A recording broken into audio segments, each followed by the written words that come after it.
ওকে, search engine optimisation. আমার নাম engineer. টপিকসটা বা এই যে টপোলজিটা এটা কিভাবে কাজ করে সেটা সম্পর্কে আমরা জানবো। তারপর হলো গুগল র্যাঙ্কিং ফ্যাক্টরস গুলো কি কি জানতে 2 নম্বরে প্রদর্শিত করবে। এমন যে একটা ওয়েবসাইট ক্লাস সেগুলো আমরা আস্তে আস্তে প্র্যাকটিক্যাল যখন করবো তখন আমরা আরো ক্লিয়ার হবো। জাস্ট আজকে ওভারভিউ দিচ্ছি আমি। আসতে পারবো বাট পাবলিসিটি প্রপার কেন করবো মূলত এভাবে করছি যে 7 জনের কাছ থেকে আরো সাইটগুলো ভালো আমরা এটা নিয়ে একটু আলোচনা করব। তো আমি 5 মিনিটস একটা ব্রেকে যে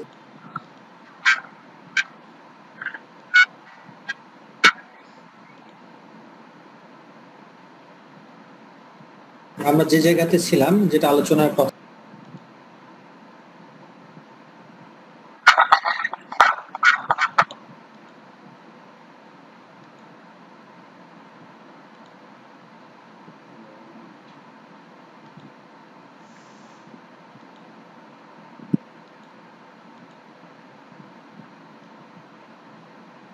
হবে আমাকে, কারণ আমাদের সেশনটা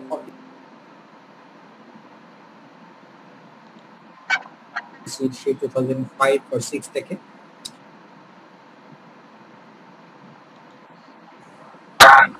ওকে, সার্চ ইঞ্জিন অপটিমাইজেশন।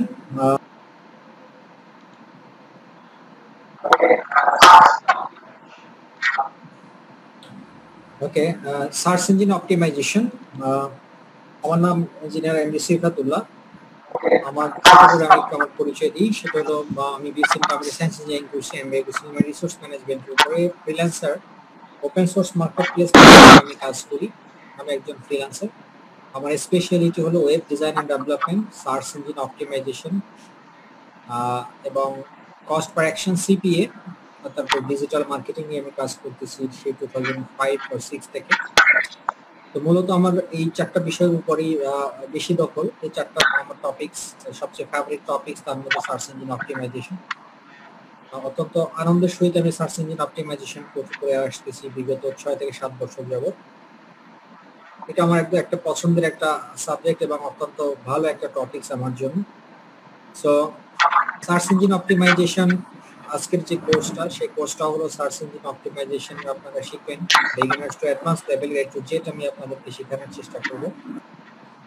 সো আপনাদের যদি কোনো কোশ্চেন থাকে আমাকে অবশ্যই আপনারা কোশ্চেন করবেন, আমি চেষ্টা করব আপনাদের কোশ্চেনের আনসার দেওয়ার জন্য। আমি ক্লাস শুরু করার আগে আমি যে একটা কথা বলতে চাই আপনাদের, সেটা হলো যে এই কোর্সে যারা এখন আমাদের সাথে এনরোলমেন্ট হয়েছে হয়তো অনেকেই আপনারা এর আগে সার্চ ইঞ্জিন অপটিমাইজেশন সম্পর্কে মোটামুটি জানেন। আপনারা অনেকে এমন আছেন যে একদমই টোটালি কিছু জানেন না। আবার কেউ কেউ হয়তো এমনও থাকতে পারেন যে মিড লেভেলের অল্প কিছু জানেন।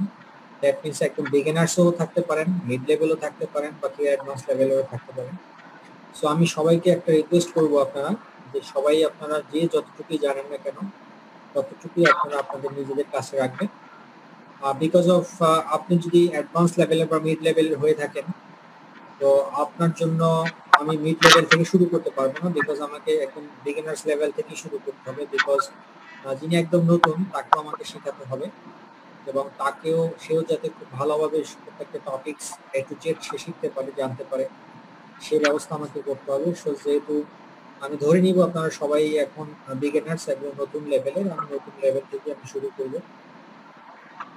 সো এটাই আমার মেসেজ আপনাদের কাছে, যে যতটুকু জানেন আপনারা আপনাদের নিজের ভিতরে রাখবেন, যতটুকু আমি আপনাদেরকে দেওয়ার চেষ্টা করব। সো সেখান থেকে কতটুকু এক্সট্রা কিছু যদি জানতে পারেন এটাই হবে আমার সার্থকতা। আচ্ছা, এরপরে আজকের যে আলোচ্য বিষয়গুলো, সেই আলোচ্য বিষয়গুলো নিয়ে আমি একটু আপনাদের সাথে আলোচনা করি। আজকের টপিকস যেগুলো সেটা হলো what is SEO, that means what is search engine optimization বলতে আমরা কি বুঝি, তারপর হলো টাইপস অফ এসইও। এরপরের যে টপিকসটা সেটা হলো ডিফারেন্ট ওয়েজ অফ এসইও, আমরা কেন এসইও করব, হোয়াই উইল ডু এসইও, এসইওর বেনিফিটস কি, তারপরে সার্চ ইঞ্জিন অপটিমাইজেশন এই যে টপিকসটা বা এই যে টপোলজিটা এটা কিভাবে কাজ করে সেটা সম্পর্কে আমরা জানবো। তারপর হলো গুগল র্যাঙ্কিং ফ্যাক্টরস গুলো কি কি সে বিষয়গুলো নিয়ে আমরা আলোচনা করব। তো মূলত আজকে এই 7টা টপিকস নিয়ে আমি আপনাদেরকে চেষ্টা করব ব্রিফ করার। প্রথমেই আমরা আসি যে হোয়াট ইজ এসইও বলতে আমরা কি বুঝি। সার্চ ইঞ্জিন অপটিমাইজেশন হলো এসইও ফুল অ্যাব্রিভিয়েশন হলো সার্চ ইঞ্জিন অপটিমাইজেশন। এস মানে সার্চ, ই মানে ইঞ্জিন, ও মানে অপটিমাইজেশন। তো সার্চ ইঞ্জিন অপটিমাইজেশন এই পুরো বিষয়টা বলার আগে আমি বলতে চাই যে এখানে দুটো পার্ট, একটা হলো সার্চ ইঞ্জিন আর একটা হলো অপটিমাইজেশন। তাহলে আমরা সার্চ ইঞ্জিন বলতে কি বুঝি? সার্চ ইঞ্জিন বলতে আমরা বুঝি যে আমাদের পছন্দের বা আমাদের নেসেসারি কোনো একটা টপিকস বা কোনো একটা বিষয় যখন আমরা গুগলে সার্চ দেই, সার্চ দেওয়ার পরে যে রেজাল্ট আমাকে শো করে সেটাই হলো একটা সার্চ ইঞ্জিন। তার মানে আমি বলতে পারি যে গুগল হলো একটা সার্চ ইঞ্জিন, ইয়াহু হলো আমার একটা সার্চ ইঞ্জিন। তারপরে এছাড়া আরো ওয়ার্ল্ডের অনেক জনপ্রিয় সার্চ ইঞ্জিন আছে, যেমন বিং একটা সার্চ ইঞ্জিন, এরকমের অত্যন্ত সেভেন সার্চ নামে আর একটা সার্চ ইঞ্জিন আছে। সো অনেক অনেক ধরনের সার্চ ইঞ্জিন এই ওয়ার্ল্ডের বিভিন্ন কান্ট্রি বিভিন্নভাবে ইউজ করে থাকে। তো আমাদের দেশের সাবকন্টিনেন্ট এশিয়া প্যাসিফিক চিন্তা করলে মূলত আমরা বেশি বিং বা ইয়াহুর চেয়ে আমরা বেশি ইউজ করি গুগল। সো আমাদের কাছে গুগল অত্যন্ত জনপ্রিয় একটা সার্চ ইঞ্জিন। সো আমি মূলত এই কোর্সটার 99%ই বলা যায় যে আমি সব এক্সাম্পলগুলোই আমরা গুগলের উপর বেসিস করি আমরা এটা করবো। বিকজ অফ গুগল আমরা ইউজ করি আর আমরা যে কোনো রেজাল্ট সবসময় গুগলকে থেকে নিতে চেষ্টা করি। তো যেহেতু আমরা সবচেয়ে বেশি ইউজ করি গুগল, তো আমাদের প্ল্যাটফর্মটাও হবে গুগল। তাহলে আমরা জানলাম যে গুগল একটা সার্চ ইঞ্জিন, বা ইয়াহু একটা সার্চ ইঞ্জিন, তারপরে বিং হলো একটা সার্চ ইঞ্জিন। তো অপটিমাইজেশন বলতে আমরা কি বুঝি? অপটিমাইজড হলো বা অপটিমাইজেশন বিষয়টা হলো, ধরুন আপনি গুগলে যখন একটা বিষয় নিয়ে সার্চ দেন, যে কোনো একটা টপিক যদি আপনি গুগলে সার্চ দেন, ধরুন আমি যদি একটা এক্সাম্পল দেখাই আপনাদের।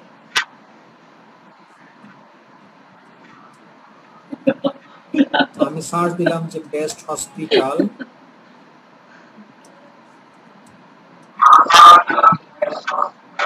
আমি সার্চ দিলাম বেস্ট হসপিটাল ইন ইন্ডিয়া, এই লেখাটা সার্চ দেওয়ার সাথে সাথে গুগল আমাকে 3,27,00,000 রেজাল্ট আমাকে দ্রুত শো করলো এবং 1 সেকেন্ডের অনেক কম সময়, that mean 0.72 second. That mean 1 সেকেন্ডও সময় নেয় নাই, তার বিনিময়ে আমাকে এত পরিমাণ রেজাল্ট সে শো করলো।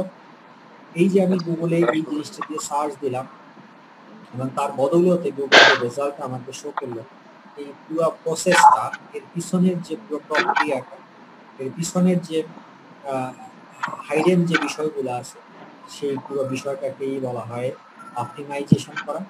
তো আমরা মূলত পুরো সার্চ ইঞ্জিনকে আমরা অপটিমাইজ করব, কিভাবে একটা রেজাল্ট অপটিমাইজ হয়, রেজাল্টটি কিভাবে আমাদের সামনে শো করে, এবং সেটা আমাদের কোনো প্রোডাক্ট যদি হয় সেই প্রোডাক্টে কিভাবে আমরা গুগলের প্রথম পেজের দিকে, এই প্রথম পেজে কেউ সার্চ দিলে যাতে আমাদের প্রোডাক্টটা বা আমাদের কোম্পানিটার নামটা গুগলের প্রথম পেজে শো করে, সেই শো করানোর পিছনের যে বিষয়গুলো আছে সেই বিষয়টা হলো অপটিমাইজ করা।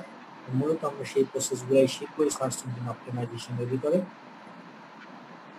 তো আমি আপনাদেরকে বলবো একটু, যেটা বাংলায় আমি পড়ি, যে সার্চ ইঞ্জিন অপটিমাইজেশন হচ্ছে এমন এক ধরনের পদ্ধতি যার মাধ্যমে একটি ওয়েবসাইটকে সার্চ ইঞ্জিনের কাছে গুরুত্বপূর্ণ করে তোলে, যাতে একটি নির্দিষ্ট বিষয়ে সার্চ রেজাল্টে ওয়েবসাইটটি অন্য সাইটকে পেছনে ফেলে সবার আগে প্রদর্শিত হতে পারে। তো বিষয়টা হলো এমন যে আপনার যে কোম্পানি বা আপনার যে ওয়েবসাইট থাকে, সেই ওয়েবসাইটটাকে গুগলের কাছে অত্যন্ত জনপ্রিয় করে তুলতে হবে আমাদেরকে। এবং আমার যারা কম্পিটিটর, আপনার যারা কম্পিটিটর, আপনি যে বিজনেস করেন সেই রিলেভেন্ট যে বিজনেস অন্য যারা করে, তাদের ওয়েবসাইটকে আপনার বিট করে, তাদের ওয়েবসাইটকে ফেলে দিয়ে তারপর আপনার ওয়েবসাইটটাকে গুগলে একটা স্থান করে নিতে হবে। সেই স্থান করে নেওয়াটা আমি কিভাবে করব, সেই বিষয়টাই হলো সার্চ ইঞ্জিন অপটিমাইজেশন। আর মূলত গুগলে দুই ধরনের রেজাল্ট শো করে, একটা হলো অর্গানিক রেজাল্ট আর একটা হলো ন্যাচারাল। সো আমাদের অর্গানিক বা ন্যাচারাল একই জিনিস।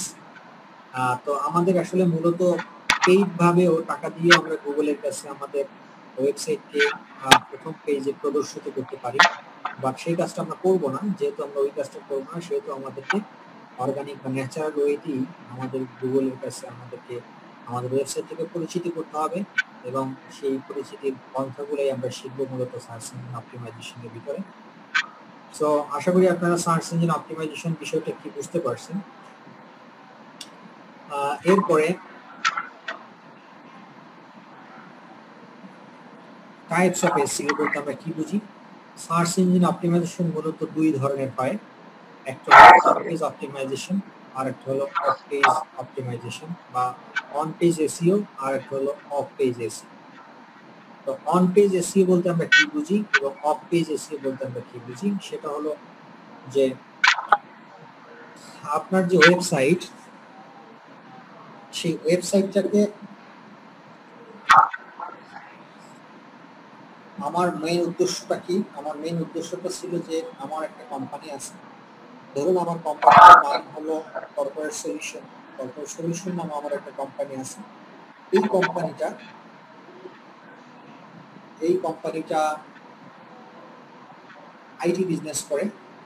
তো আইটি রিলেটেড বিজনেস করে। এখন বাংলাদেশে তো শুধুমাত্র আমি একাই আইটি রিলেটেড বিজনেস করি না, আমার মতন আরো হাজারো বা শত শত কোম্পানি আছে যারা তারা আইটি বিজনেস করে। আপনি যদি গুগলে সার্চ দেন যে best IT company in Bangladesh, তাহলে গুগল কাউকে না কাউকে প্রথম পেজে বা 1 নম্বরে বা 2 নম্বরে প্রদর্শিত করবে বা শো করবে। তো এই যে 1 নম্বরে বা 2 নম্বরে শো করলো, তার পিছনে কিছু বিষয় আছে, কিছু মেকানিজম আছে, কিছু ট্রিক্স আছে। সেই বিষয়গুলাই আসলে মূলত সার্চ ইঞ্জিন অপটিমাইজেশন। এখন আমার যে ওয়েবসাইটটা গুগলের প্রথম দিকে শো করলো, সেই শো করানোর দুই ধরনের কাজ করতে হবে এসইও এর মধ্যে। একটা কাজ হলো অন পেজ এসইও আর একটা হলো অফ পেজ এসইও। আমি যদি একটু অন্য ভাষায় আপনাদেরকে এক্সাম্পল দিই, ধরুন আপনি একটা নতুন দোকান দিবেন, তাহলে আপনার তখন কি কাজ থাকে? আপনি চিন্তা করলেন যে আপনি একটা কনফেকশনারি দোকান বানাবেন আপনার একটা মার্কেটের ভিতরে। সেই কনফেকশনারি দোকান যদি দেওয়ার চিন্তা করেন, তাহলে আপনাকে প্রথমেই ইনিশিয়েটিভ নিতে হবে। প্রথমে দোকানটাকে আপনার সুন্দরভাবে ডেকোরেশন করতে হবে এবং সাজাতে হবে। ডেকোরেশন করার পরে সেই ডেকোরেশনের প্রত্যেকটা জায়গাতে র্যাক বানাতে হবে, তাক বানাতে হবে। বিভিন্নভাবে আপনি ওই যে সৌন্দর্যগুলো করলেন, করার পরে ওখানে আপনার প্রোডাক্টগুলো আপনি ডিসপ্লে করলেন। এরপরে আপনাকে কি করতে হবে? শুধু ডিসপ্লে করলেই তো হবে না, কারণ আপনার দোকানটাকে মানুষকে চিনাতে হবে। দ্যাট মিনস প্রথমে আপনার দোকানে ডেকোরেশন করতে হবে এবং দোকানকে সাজাতে হবে। এরপরের স্টেপটা হলো আপনার ওই দোকানটাকে মানুষের কাছে প্রচার করতে হবে বা প্রচারণা করতে হবে এবং মানুষকে জানাতে হবে যে অমুক জায়গায় একটা নতুন কনফেকশনারি, আধুনিক একটা কনফেকশনারি দোকান আছে, আপনারা চাইলে ওখান থেকে দোকান থেকে আপনারা এই প্রোডাক্টগুলা আপনারা খুব সহজেই কিনতে পারেন। তাহলে প্রথম যে পার্টটা, সে পার্টটা হলো আপনার দোকান সাজানো, আর দ্বিতীয় পার্টটা হলো আপনার দোকানকে প্রচার করা। তাহলে আমি যদি তুলনা করি যে অন পেজ এসইওটা হলো দোকান সাজানোর মতন বিষয়, আর অফ পেজ এসইওটা হলো দোকানের মাল বা প্রোডাক্টকে, দোকানের যে প্রোডাক্ট আছে সেই প্রোডাক্টগুলোকে প্রচার পাবলিসিটি করা থেকে আমরা বলতে পারি অফ পেজ এসইও। তো আমি যদি আমার ওয়েবসাইটটার সাথে এখন এই দুটোকে মিল করি, তাহলে আমাকে কি করতে হবে? আমার অন পেজ এসইও বলতে আমি বুঝবো যে আমার ওয়েবসাইটটাকে সুন্দর একটা ডিজাইন করতে হবে এবং সেই ডিজাইনটাকে আরো মোটিভেট করতে হবে, এডিট করতে হবে, এসইও রিলেটেড কার্যকলাপগুলো আমার ওই ওয়েবসাইটের ভিতরে ঢোকাতে হবে। এরপরে আমার ওয়েবসাইটটা যখন রেডি হয়ে যাবে এবং ওয়েবসাইটটাকে যখন আমি সুন্দরভাবে এসইওর মতো করে সাজাতে পারবো, তারপরে আমাকে করতে হবে ওই ওয়েবসাইটটাকে মার্কেটিং করতে হবে, পাবলিসিটি করতে হবে, প্রচারণা করতে হবে।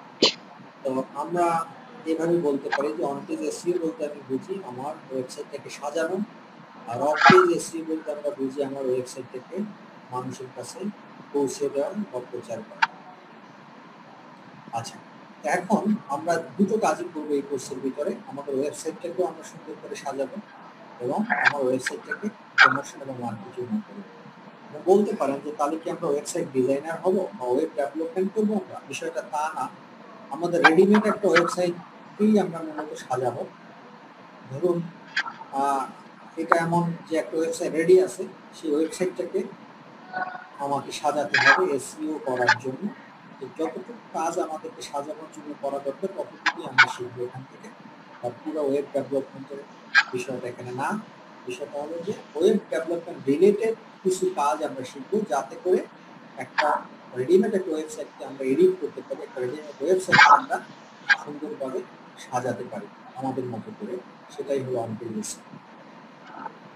ওকে, এই গেল আমাদের দুটো বিষয়, যে অন পেজ এসইও এবং অফ পেজ এসইও বলতে আমরা কি বুঝি। আচ্ছা, এখন এখানে একটা এক্সাম্পল দেওয়া আছে যে অন পেজ এসইও তে মূলত আমরা কি কি করব আর অফ পেজ এসইও তে মূলত এখানে কি কি করব।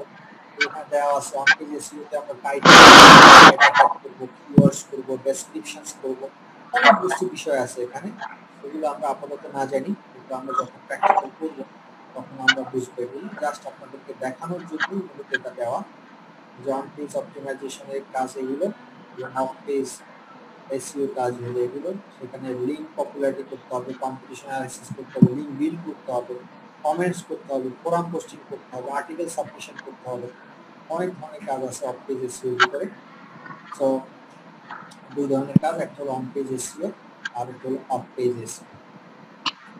ওকে, এরপরে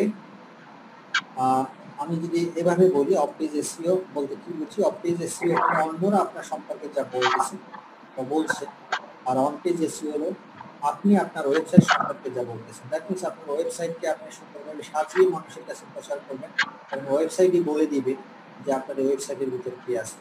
আর অফ পেজ এসইও হলো অন্যের ওয়েবসাইটের ভিতরে ঢুকে আপনার প্রোডাক্টটাকে পাবলিসিটি করবেন, সেটাই হলো অফ পেজ এসইও। আচ্ছা, এরপর হলো work scope of of page SEO. এই বিষয়টা কি, এই সোশ্যাল সাইট কোথায় কোথায় আমরা অফ পেজ এসইও করব সেটা এখানে লেখা আছে। সোশ্যাল মিডিয়া সাইটগুলোতে আমরা অফ পেজ অপটিমাইজেশন করব, ব্লগ সাইটগুলোতে করব। ব্লগ সাইট বলতে আমরা বুঝি যে নির্দিষ্ট কোনো টপিকস নিয়ে যারা লেখালেখি করে তাদেরকে আমরা ব্লগ সাইট বলি।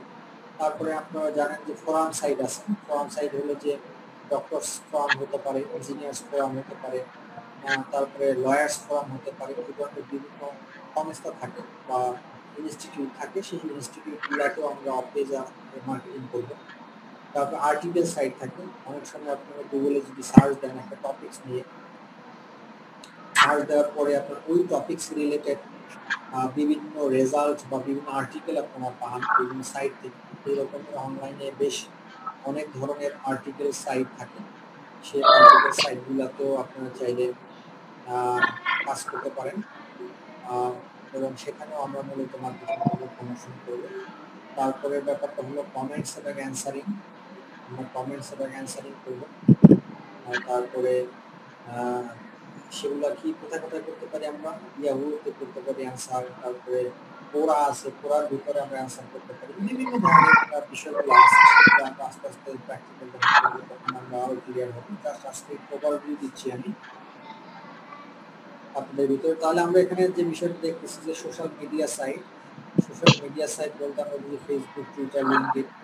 আর ব্লগ সাইট হলো যেমন বাংলাদেশের একটা ব্লগ আছে, অত্যন্ত জনপ্রিয় একটা ব্লগ, somewhereinblog.net নামে একটা জনপ্রিয় একটা ব্লগ আছে। তারপরে ফোরাম সাইট আছে, ফোরাম সাইট সম্পর্কে আমি আগেই বলেছি যে ডক্টরস ফোরাম আছে, ইঞ্জিনিয়ার্স ফোরাম আছে, লয়ার্স ফোরাম আছে, রিসার্চ ফোরাম আছে, বিভিন্ন ধরনের ফোরাম সাইট আছে, এগুলো গুগলে সার্চ দিলে আমরা পাবো। যেমন আর্টিকেল সাইটের মধ্যে একটা জনপ্রিয় আর্টিকেল সাইট হলো এজাইন আর্টিকেলস নামে, ezainarticles.com নামে একটা ezainarticles.com ওয়ার্ল্ডের টপ 10টা আর্টিকেল সাইটের মধ্যে একটা রিনাউন্ড আর্টিকেল সাইট। আর ইয়াহু আনসারিং সাইট তো আমরা জানি। আচ্ছা,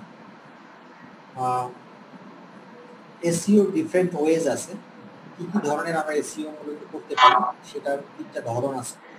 একটা হলো হোয়াইট হ্যাট এসইও, আর একটা হলো গ্রে হ্যাট এসইও, আর একটা হলো black hat SEO. So white hat SEO, grey hat SEO আর ব্ল্যাক হ্যাট এসইও বলতে আমরা কি বুঝি। হোয়াইট হ্যাট এসইওটা হলো, আগে আমি ব্ল্যাক হ্যাট এসইওটা বলি, তারপর হোয়াইট হ্যাট এসইওটা বলি।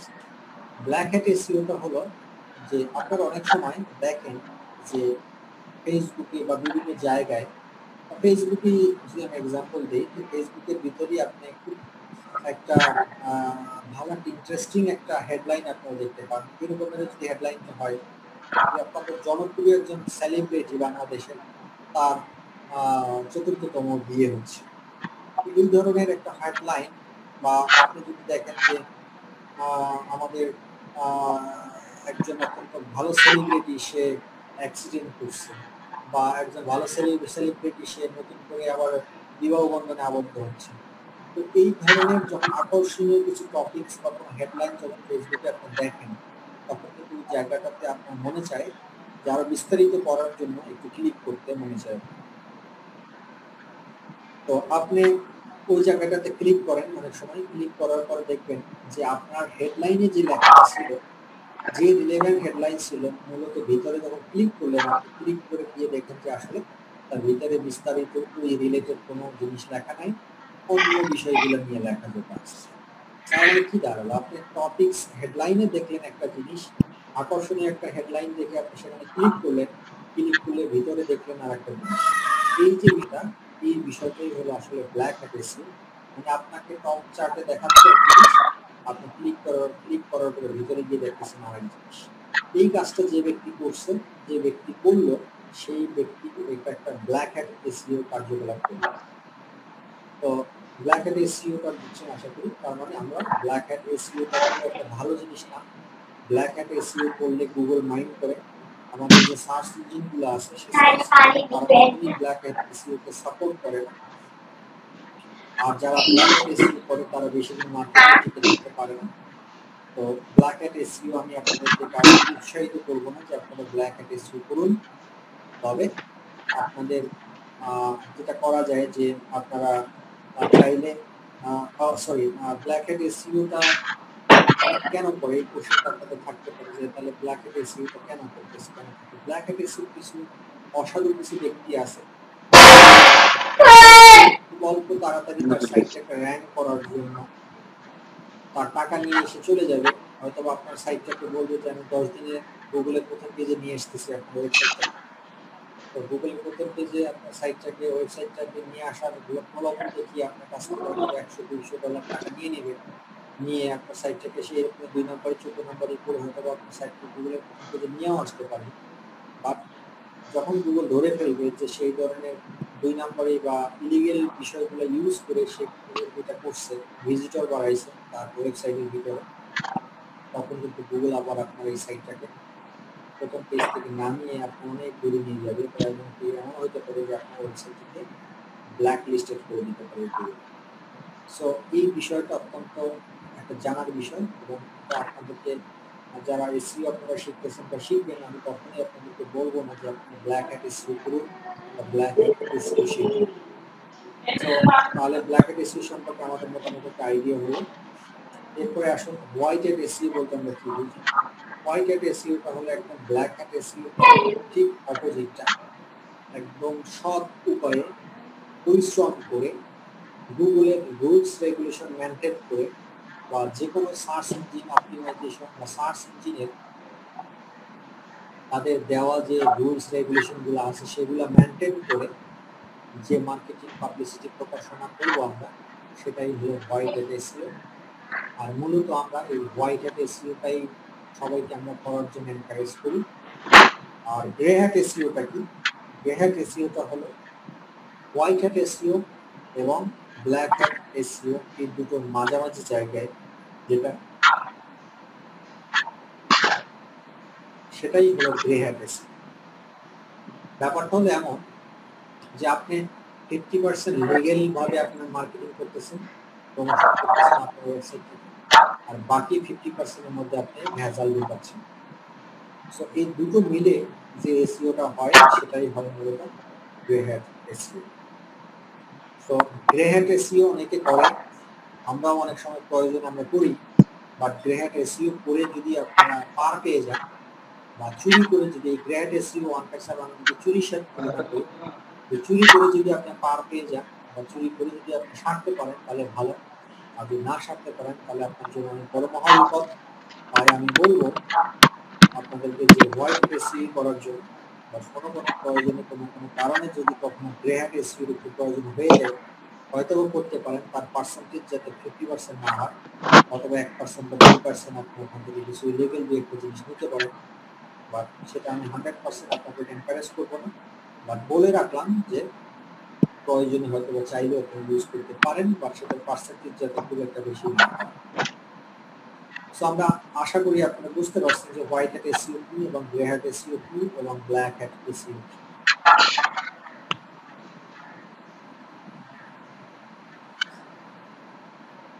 আচ্ছা, এরপরে যে টপিকটা সেটা হলো হোয়াই উইল ডু এসইও, আমরা এসইও কেন করব। মূলত আমরা এসইও করব এই কারণেই যে আপনার আমার মেইন টার্গেট হলো আমার একটা কোম্পানি আছে এবং সেই কোম্পানির একটা ওয়েবসাইট আছে। সেই ওয়েবসাইটটাকে আমি চাচ্ছি যে আমার যে রিলেভেন্ট বিজনেস, ধরুন আমার ওয়েবসাইটটা হলো আইটি রিলেটেড বিজনেস, সে আইটি রিলেটেড বিজনেসে যাতে মানুষ কেউ যদি সার্চ দেয় যে best IT company in Bangladesh বা best IT company in Dhaka বা latest IT company in Chittagong, এই ধরনের বিষয়গুলো যদি গুগলে কেউ সার্চ দেয় এবং সেই সার্চের এগেনস্টে যাতে গুগল আমার ওয়েবসাইটটাকে শো করে, মূলত সেটাই হলো আমার মেইন প্রচেষ্টা এবং লক্ষ্য। এবং মূলত এই কারণেই আমি সার্চ ইঞ্জিন অপটিমাইজেশন করব এবং আমার প্রোডাক্ট বা আমার ওয়েবসাইটটাকে যদি মানুষ সার্চ দিয়ে প্রথম পেজে পায় এবং সেখান থেকে আমার অনেক ভিজিটর আসবে আমার ওয়েবসাইটে এবং অনেক ট্রাফিক জেনারেট হবে এবং ওই ভিজিটর্স থেকে আমি অনেক ক্লায়েন্ট পাবো এবং আমি সেখান থেকে লাভবান হব। মূলত এই সর্ব বিষয়গুলোর উপরই নির্ভর করে আমরা এসইও কাজগুলো আমরা করি। আমি যদি একটা এক্সাম্পল দিই এসইও কেন করবো আমরা, বেসিক্যালি ব্যাপারটা হলো যে ধরুন আমার জানা একটা কোম্পানির সাথে যদি আমি বলি যে আমি আগে যে কোম্পানিতে জব করতাম সেই কোম্পানিতে সেলস অ্যান্ড মার্কেটিং ডিপার্টমেন্টে একসময় তাদের লোক ছিল প্রায় 14-15 জন।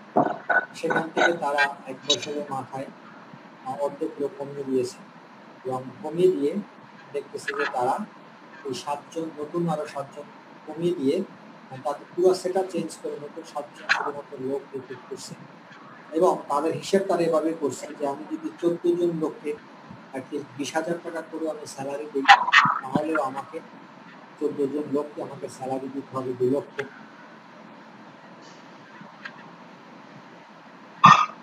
2,80,000 টাকা আমাকে স্যালারি প্রোভাইড করতে হবে। তো তারা এভাবে হিসেব করছে যে আমি যদি 7 জন ব্যক্তিকে আমি রিক্রুট করি যারা ডিজিটাল মার্কেটিং জানে, 14 জনের বদলে যারা ডিজিটাল মার্কেটিং জানে, যারা সার্চ ইঞ্জিন অপটিমাইজেশনের কাজ জানে, এমন যদি 14 জনের কাছ থেকে 14 জন না নিয়ে 7 জন লোককে আমি রিক্রুট করি এবং এক একজন লোককে যদি 10,000 টাকা করে বেশি স্যালারি দিই তাহলেও আমার আসতেছে 30,000 করে এক একজন, তাহলে 30,000 করে দিলেও আমার আসতেছে 2,10,000 টাকা বা 14 জনের ক্ষেত্রে দিতে হতো কিন্তু আরো অনেক টাকা বেশি। এখানে দেখুন সে তার টাকার দিকেও লাভবান হচ্ছে, পাশাপাশি ম্যান পাওয়ারও তার কম লাগতেছে এবং সে 14 জনের কাছ থেকে যে আউটপুট পেত সে আউটপুট কিন্তু 7 জনের কাছ থেকে আরো বেশি আউটপুট পাচ্ছে এবং সে ব্যবসায় বা বিজনেসে সে অনেক লাভবান হচ্ছে।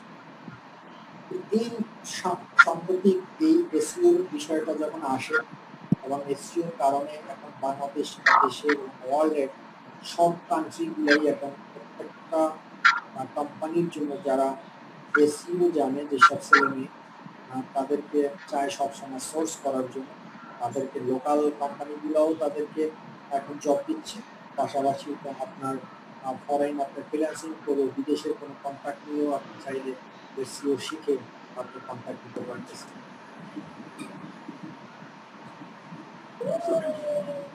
সো এই দুটো দিক থেকেই কিন্তু আপনি বেনিফিশিয়াল হচ্ছেন, যে লোকালি আপনি পারতেছেন, আপনার চাকরি বা জবের ভ্যালু আপনার অনেক বেশি হয়ে যাবে। আপনার সিভিতে যখন আপনি উল্লেখ করবেন যে আপনি একজন এসইও এক্সপার্ট এবং সেই সিভিতে এই বিষয়টা যখন উল্লেখ করবেন তখন দেখবেন যে আপনার যেসব কোম্পানি তারা মোটামুটি ডিজিটাল টেকনোলজি নিয়ে কাজ করে বা ডিজিটাল যাদের ছোঁয়া আছে, যারা প্রযুক্তিগত জ্ঞান যাদের আছে, তারা দেখবেন যে আপনাকে সাদরে গ্রহণ করবে এবং আপনাকে তারা তাদের কোম্পানিতে জব দেওয়ার জন্য অনেকটাই ইন্টারেস্ট ফিল করবে।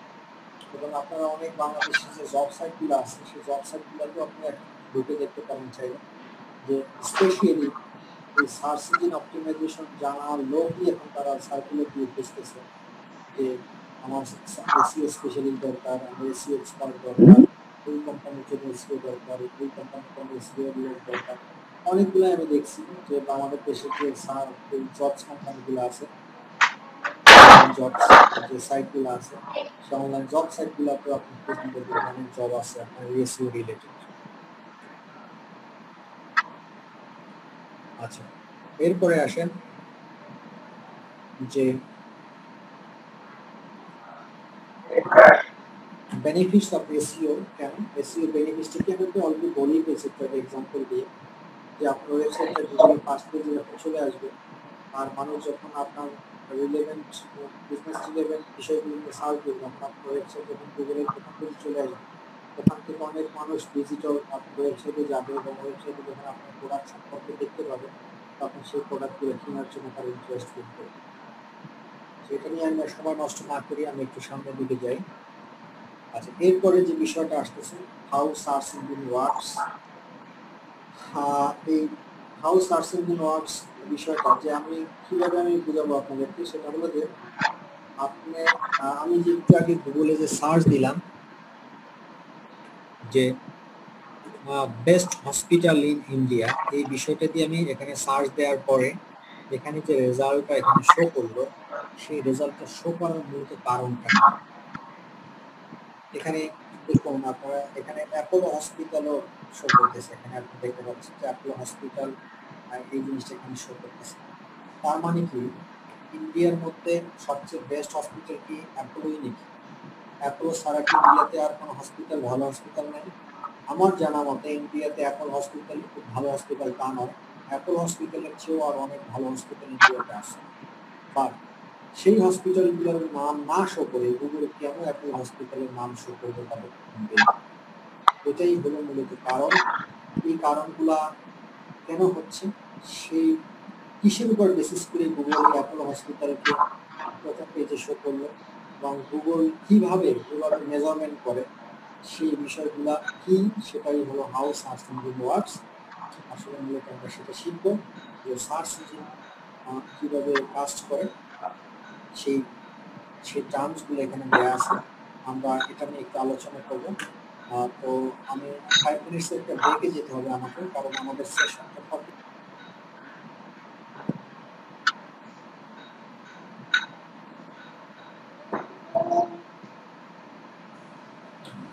ওকে, সার্চ ইঞ্জিন অপটিমাইজেশন। আমার নাম engineer MD Sifatullah.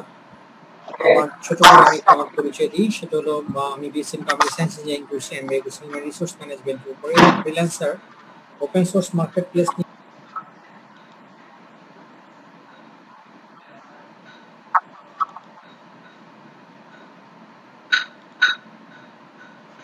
Robot, Google Saint robot. আচ্ছা, এর আগে আমি যেটা বলি সেটা হলো যে যখনই আমরা গুগলে প্রথম কোনো বিষয় নিয়ে আমরা সার্চ দিই,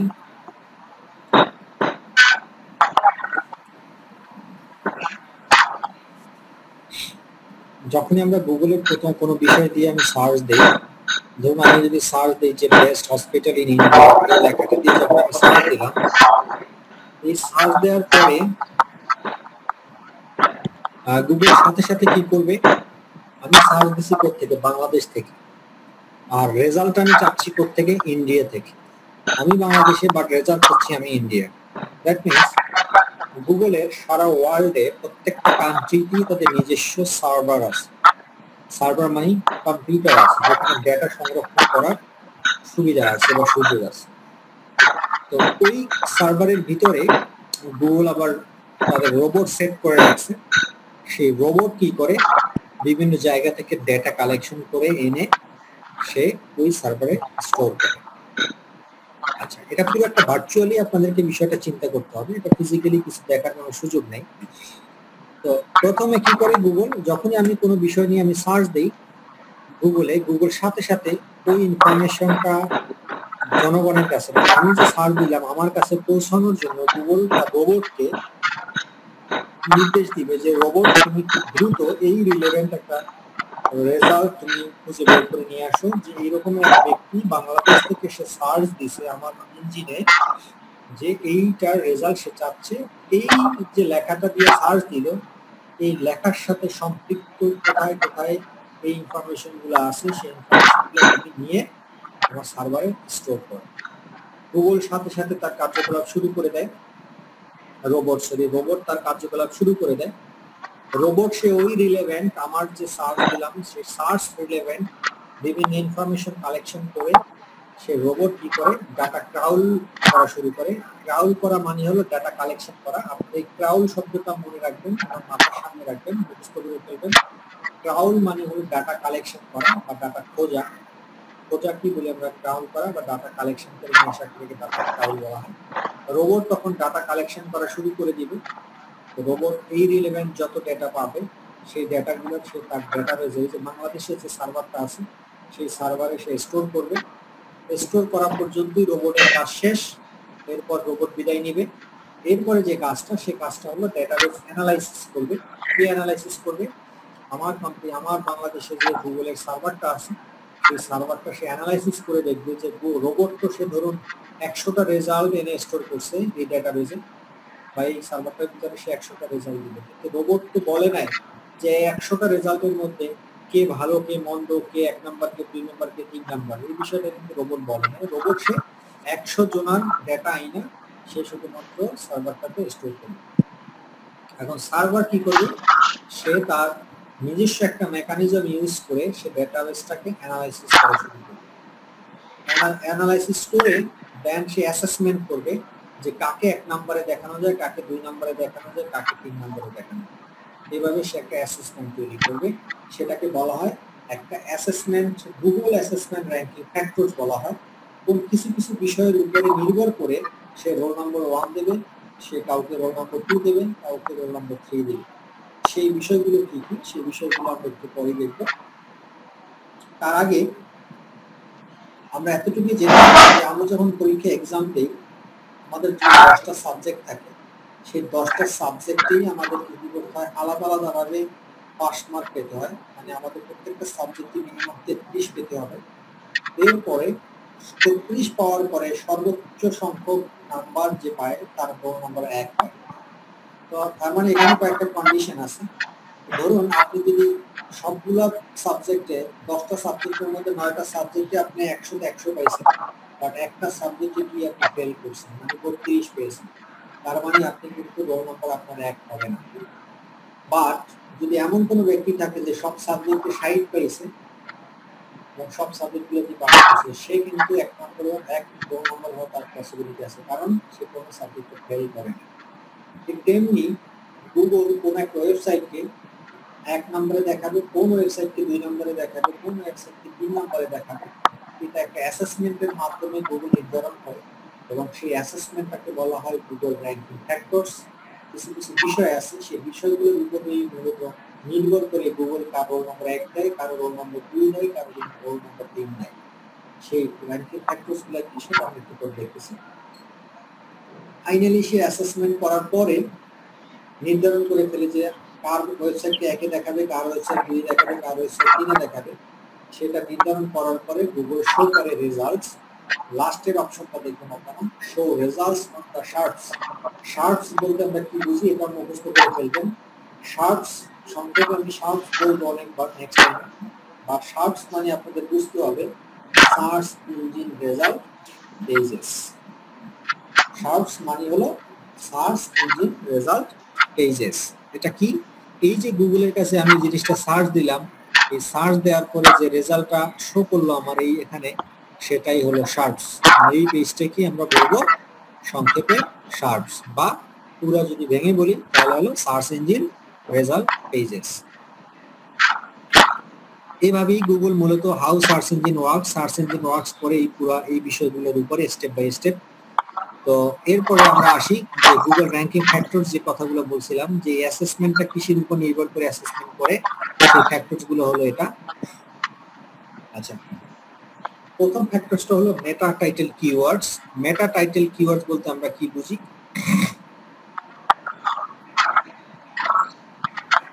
আমি যদি একটা ওয়েবসাইটে যাই,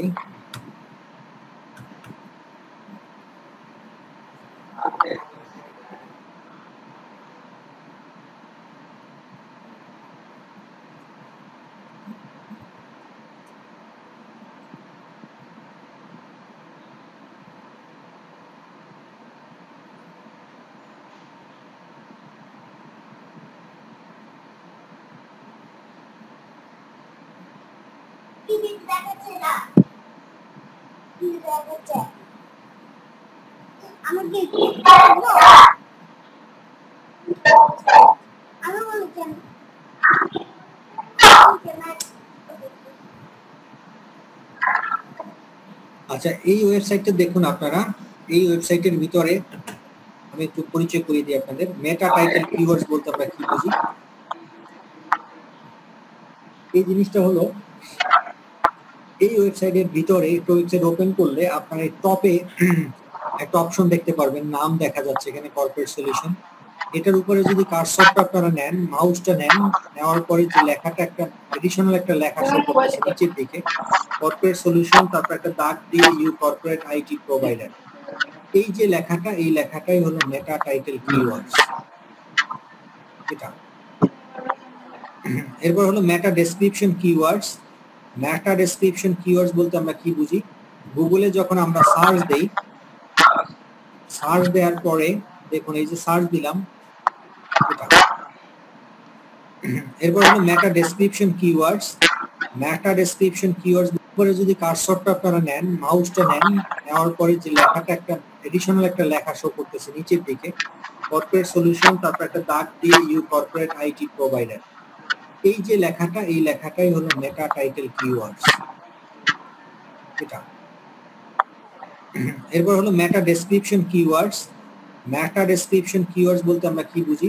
গুগলে যখন আমরা সার্চ দেই, সার্চ দেওয়ার পরে দেখুন এই যে সার্চ দিলাম, সার্চ দেওয়ার পরে এই যে এটা হলো মেটা টাইটেল কিওয়ার্ডস, একটু আগে যেটা দেখাইলাম আমি সেটা। আর এটা হলো ইউআরএল, আর এই জিনিসটা হলো আপনার মেটা টাইটেল, মেটা ডেসক্রিপশন। এই যে এই জিনিসটা হলো এটা। এরপর হলো header tag, page content. Header tag বলতে আমরা কি বুঝি। একটা ওয়েবসাইটের ভিতরে এই ধরনের যে একটু হেডলাইন থাকে, এই যে একটু বড় করে, এই যে যেমন এটা, এই জিনিসটা এই হলো হেডার ট্যাগ। মানে এক একটা লেখার টপিকসের হেডে যেটা থাকে বড় করে একটু বোল্ড করে, সেটাই হলো হেডার ট্যাগ। আচ্ছা, এরপর হলো পেজ কন্টেন্ট। পেজ কন্টেন্ট বলতে আমরা কি বুঝি। একটা ওয়েবসাইটের ভিতরে যত ধরনের লেখা, পিকচার, ডিজাইন, এভরিথিং সবকিছুকে আমরা বলি পেজ কন্টেন্ট। ধরুন আপনি যদি একটা বিল্ডিং এর যদি 10টা ফ্ল্যাট থাকে, তাহলে প্রত্যেকটা ফ্ল্যাটকে আপনি বলেন কি এক একটা বাসা, আর পুরো বিল্ডিংটাকে কিন্তু আপনি বলেন একটা বাড়ি। ঠিক তেমনি একটা ওয়েবসাইটের ভিতরে যত ধরনের বিষয় আছে সবগুলো হলো আলাদা আলাদা একটা জিনিস, এবং সবগুলো বিষয় মিলিয়ে আমরা বলবো একসাথে থাকে একটা পেজ কন্টেন্ট। এরপরে আসেন size or length of the content বলতে আমরা কি বুঝি। দ্যাট মিনস হলো আমার এই ওয়েবসাইটের ভিতরে কি পরিমাণ ডেটা আছে, কি পরিমাণ পিকচার আছে, এই যে পুরো মেজারমেন্টটা, এই মেজারমেন্টটা কি বলা হয় size or length of the content. আচ্ছা, এরপর হলো কন্টেন্ট ডুপ্লিসিটি। কন্টেন্ট ডুপ্লিসিটি কি হলো, ধরুন আমার যে কর্পোরেট সলিউশনের যে ওয়েবসাইট আমি যে ডিজাইনটা করলাম বা যে তথ্যগুলো আমি এখানে ঢোকালাম, এই হুবহু আপনিও যদি এটার মধ্যে দেখে দেখে আপনি এর মধ্যে একটা ওয়েবসাইট আপনি বানান, তখন আপনার যে ওয়েবসাইটটা, সেই ওয়েবসাইটটা হবে আমার ওয়েবসাইটের জন্য একটা কন্টেন্ট ডুপ্লিসিটি। মানে আপনি আমারটা দেখে দেখে একটা কপি করছেন আপনি, সেই জন্য আপনি যেহেতু দ্বিতীয়বার বানাইছেন, আমি আগে বানাইছি, আমারটা কন্টেন্ট ডুপ্লিসিটি হবে না। আপনি পরে বানিয়েছেন, সেজন্য আপনারটা হবে কন্টেন্ট ডুপ্লিসিটি।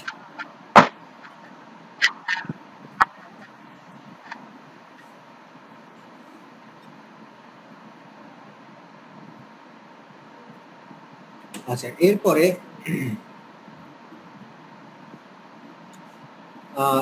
হলো ইউআরএল ক্যানালাইজেশন। এটা আমি এখন আপনাদেরকে বলবো না, নেক্সট টাইম এটা নিয়ে একটা ক্লাস আছে, দেখাবো। এরপর হলো অপটিমাইজড ইমেজ। অপটিমাইজড ইমেজ বলতে আমরা যেটা বুঝি সেটা হলো যে এই ওয়েবসাইটের ভিতরে যে পিকচারগুলো আছে, সেই পিকচারগুলাই আমাদের নির্দিষ্ট একটা মেথডে আমাদেরকে সেই পিকচারগুলো ওয়েবসাইটের ভিতরে ঢোকাতে হয়, ওয়েবসাইটের ভিতরে বসাতে হয়। সেই মেথডটা আমাদেরকে ইউজ করতে হবে অ্যাপ্রোপ্রিয়েটলি, সেটাই হলো অপটিমাইজড ইমেজ। তারপর হলো ফ্রেশলি নিউ আপডেট কন্টেন্টস। তো ফ্রেশলি নিউ আপডেট কন্টেন্টস বলতে আমরা কি বুঝি, সেটা হলো ধরুন আপনি আজকে থেকে 5 বছর আগে একটা আপনার কোম্পানির জন্য একটা ওয়েবসাইট বানিয়েছেন, এবং সেই ওয়েবসাইটের ভিতরে আপনি 5 বছর আগে যে ডেটাগুলো দিয়ে রাখছেন, যে তথ্যগুলো দিয়েছেন, সেটা হুবহু 5 বছর পরও একই রকমের রয়ে গেছে এখন। কিন্তু আপনার এই ক্ষেত্রে যে উপকারিতাটা পাবেন তার চেয়ে বেশি উপকারিতা পাবেন যদি আপনার ওয়েবসাইটটা নীতিগত আপনি পরিচর্যা করেন। ধরেন প্রতি মাসে বা প্রতি সপ্তাহে বা 15 দিন পর পর যদি আপনি নতুন নতুন কোনো বিষয় আপনার ওয়েবসাইটের ভিতরে আপনি ঢোকান এবং ওয়েবসাইটের ভিতরে আপনি একটু আপডেট করেন বা পুরাতন জিনিসগুলো সরিয়ে দিয়ে নতুন উদান চালান বা লিখলেন বা পুরান একটা পিকচার সরিয়ে দিয়ে নতুন একটা পিকচার আপলোড করলেন, এই যে বিষয়টা, এই পুরো বিষয়টাকে আসলে মূলত বলা হয় নিউ আপডেট কন্টেন্টস। তার মানে এই যতগুলো বিষয় আমি এখানে বললাম, অল্প কয়েকটা বিষয় নিয়ে আমি আলোচনা করলাম এখানে, যে গুগল র্যাঙ্কিং ফ্যাক্টরস, এরকমের গুগল র্যাঙ্কিং ফ্যাক্টরস, অনেকগুলো গুগল র্যাঙ্কিং ফ্যাক্টরস আছে। আমি হয়তো আপনাদেরকে একটা লিস্ট আমি ক্লাস শেষের দিকে আমি দিয়ে দিব, কোর্স শেষের দিকে, বাট আপনাদের সবগুলো গুগল র্যাঙ্কিং ফ্যাক্টরস আপনাদেরকে জানার দরকার নাই। 200 বা 250 মতন গুগল র্যাঙ্কিং ফ্যাক্টরস আছে। মূলত আমাদের যে কয়টা র্যাঙ্কিং ফ্যাক্টরস আমাদের এসইও করার জন্য আমাদের যে কয়টা র্যাঙ্কিং ফ্যাক্টরস কাজে লাগবে সেই কয়টা আলোচনা করলাম। এছাড়াও আরো কয়েকটা নিয়ে আমরা কাজ করবো বা আমাদের প্রয়োজন হতে পারে, সেটা নিয়ে আমরা যখন কাজ করবো তখন আপনি দেখাবেন। আপাতত ধরে রাখুন এই পেজে যে কয়টা র্যাঙ্কিং ফ্যাক্টরস দেয়া আছে, এই র্যাঙ্কিং ফ্যাক্টরস গুলোর উপর নির্ভর করেই আসলে আপনার বা আমার বা অন্য যে কোনো যার কারোর হোক না কেন তাদের ওয়েবসাইট গুলা গুগলের রোল নাম্বার করে 1, 2, 3 এভাবে গুগল ডিসাইড করে যে আপনার ওয়েবসাইটটাকে 1 নম্বরে দেখাবে না আমার ওয়েবসাইটটাকে 1 নম্বরে দেখাবে।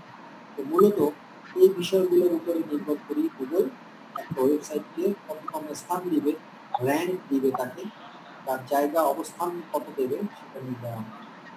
সো এসইও করার ক্ষেত্রে আপনার এই গুগল র্যাঙ্কিং ফ্যাক্টরস একটা গুরুত্বপূর্ণ একটা বিষয়। এই বিষয়গুলো আমাদেরকে ফলো করতে হবে এবং আমাদেরকে যথাযথভাবে এটার ব্যবহার করতে হবে।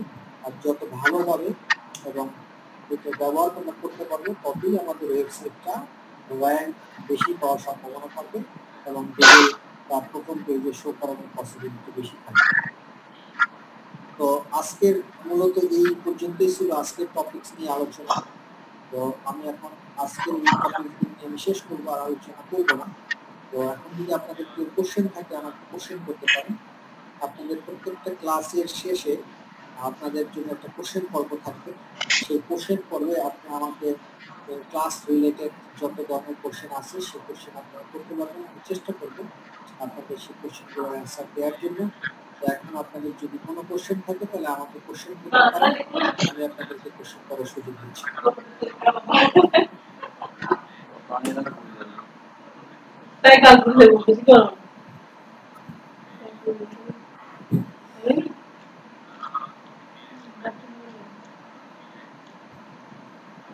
কেউ কি কোনো কোশ্চেন করতে চাচ্ছেন বলুন, একজন একজন করে বলুন।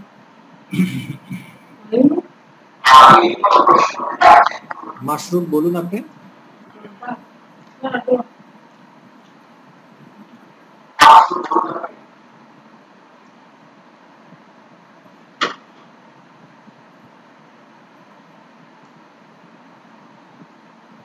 কারো কোনো কোশ্চেন নাই তাই তো?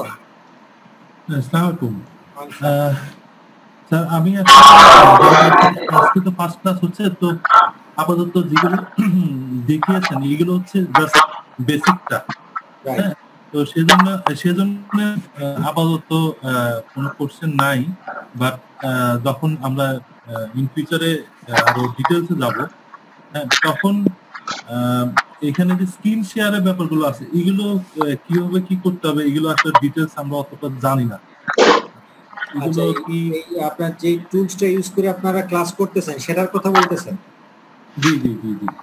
আচ্ছা আচ্ছা, না এখানে কিছু করার দরকার নেই আপনাদের। আপনারা শুধু যেভাবে লগইন করছেন এইভাবেই লগইন করবেন, যা করার আমিই করব। আর আপনাদের কোশ্চেন করার সময় জাস্ট আপনাদের এই জিনিসটা দেখতে পাচ্ছেন যেটা আনমিউট করা থাকে, এটা মিউট করা থাকবে। এই যেমন ওনারটা মিউট করা আছে, জাস্ট এটা কোশ্চেন করার সময় আনমিউট করে নিলেই হলো, তাহলে আমি আপনাদের কথাগুলো শুনতে পাবো। আচ্ছা, যেমন আপনি কথা বলতেছেন সেটা আপনারটা আনমিউট হয়ে গেছে, আর অন্য যারা যদি কেউ কোশ্চেন করতে চায় তারা আনমিউট করলেই তারা আমাকে কোশ্চেন করতে পারবে। আর বেসিক্যালি তেমন এখানে তেমন কোনো অপারেশন নাই, বাকি অপারেশন যা করার আমারই করতে হবে। এখানে আরেকটা চ্যাট অপশন আছে, এখানে এই যে চ্যাটিং করতে পারেন আমার সাথে আপনারা চাইলে। কেউ যদি কোনো কোশ্চেন থাকে সেই কোশ্চেনও আপনারা এখানে করতে পারেন। এই মূলত টুকটাক এতটুকু, এর বেশি আর কিছু নেই। আর প্রত্যেকটা ক্লাসের ভিডিও আপনারা এই যে আজকের যে আমি টপিকগুলো নিয়ে আলোচনা করছি, এটার A to Z যে ভিডিও শুরু থেকে এটা রেকর্ড হচ্ছে। এই রেকর্ডিং ভিডিওটা আপনারা ওই ওয়েবসাইটে যেখানে আপনারা লগ ইন করছেন ওয়েবসাইট থেকে আপনারা পেয়ে যাবেন। ওই ভিডিও ওই ক্লাসের নিচেই আপনারা ওখানে পাবেন। ওখান থেকে আপনারা ওখান থেকে চাইলে আপনারা ভিডিওগুলো ডাউনলোড করে আপনাদের কম্পিউটারে সেভ করে রাখতে পারেন, পরে প্রয়োজনে আপনারা দেখে নিতে পারেন, অথবা ওখানে থেকেও আপনারা সরাসরি লাইভ আপনারা ওই ভিডিওগুলো দেখে দেখে আপনারা প্র্যাকটিস করতে পারবেন। প্রত্যেকটা ক্লাসের ভিডিওই আমি ক্লাস শেষে সাথে সাথে আপলোড করে দিব। আর একটা হলো যে অ্যাসাইনমেন্ট যেদিন আমি দিব সেদিন অ্যাসাইনমেন্ট বলেই দিব যে আপনাদের এই অ্যাসাইনমেন্ট আজকে কাল হোমওয়ার্ক, ওই হোমওয়ার্কগুলো করে আপনারা আবার কোথায় সাবমিট করবেন সেটাও আমি দেখিয়ে দিব আপনাদের। ওটা যখন আমি আপনাদেরকে হোমওয়ার্ক দিব তখন আমি দেখাবো। এর আগে এখন আপাতত হোমওয়ার্ক নাই, প্রথম 4 ক্লাসে কোনো হোমওয়ার্ক দরকার হবে না বা অ্যাসাইনমেন্টও দিতে হবে না আপনাদের। তো যেদিন অ্যাসাইনমেন্ট দিতে হবে সেদিন আমি বলে দিব আপনাদের তার আগেই। তো আজকের মতো আমি এখানে শেষ করলাম। থ্যাংক ইউ ভেরি মাচ, ভালো থাকবেন। আপনাদের সাথে নেক্সট ক্লাসে দেখা হবে।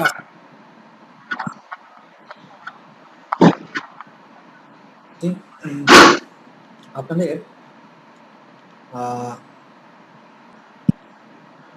আচ্ছা, যে কথাটা বলতেছিলাম, তো এখানে এই ওয়েবসাইটটা আপনার